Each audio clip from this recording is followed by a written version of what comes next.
Indonesia saat ini kena yang dinamakan middle income trap country, yaitu istilah di mana kelas menengah tidak bisa naik ke kelas atas. Jadi negara Indonesia yang berada di kelas menengah ini tidak bisa naik. Sekali lagi harus digarisbawahi, tidak bisa naik di kelas atas atau tidak boleh. Negara yang terjebak di dalam middle income trap adalah negara yang GDP per kapitanya adalah antara $3.500 sampai $5.000 per kapitanya seperti Indonesia. Banyak negara yang terjebak di kelas menengah itu selama puluhan tahun. Misalnya Brazil itu lebih dari 30 tahun baru keluar dari istilah negara dengan middle class income-nya. Argentina juga sama, puluhan tahun juga baru bisa keluar. Ini yang terkadang membuat kita berpikir, seandainya saja ya kita ini adalah kepala negara Amerika atau kepala negara Cina, di mana keduanya saat ini memainkan perdagangan internasional lebih dari 30%, maaf, lebih dari 70%. Maka negara pasar harus dibuat GDP-nya tidak di bawah dan tidak di atas, di trap. Mengapa? Karena kalau negara-negara pasar tadi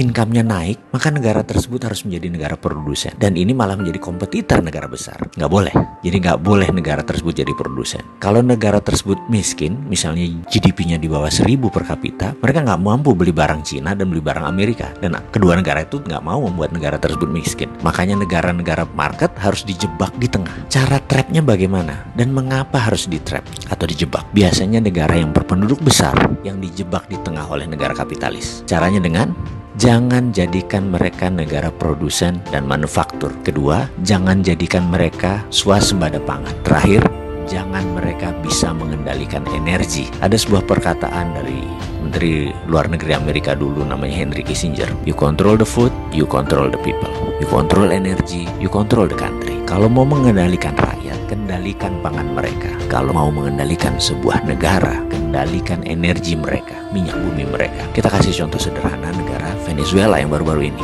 Negara ini menghasilkan minyak lebih besar dari Indonesia. Suatu saat Venezuela melawan dalam tanda petik Amerika dengan menjual minyak mentahnya ke Cina. Amerika marah dan Amerika membuat Venezuela menjadi failed state atau negara gagal dengan financial warfare yang dilakukan oleh economic hitman-nya, pasukannya CIA-nya Amerika. Dan kita semua tahu negara tersebut dalam setahun terjadi hyperinflation. Mata uang Venezuela nilainya jatuh 1.000.000% sampai harus menerbitkan cryptocurrency sebagai ganti mata uang negara mereka. Sebagai catatan, Amerika sangat memperhatikan homeland security-nya. Jadi mulai dari ujung benua Amerika Utara sampai ujung selatan Chile, Argentina harus di bawah kendali Amerika. Jadi ya hal-hal negara seperti Venezuela ini disikat pasti. Oke, kita kembali ke topik. Bagaimana supaya kita keluar dari jebakan middle income country tadi?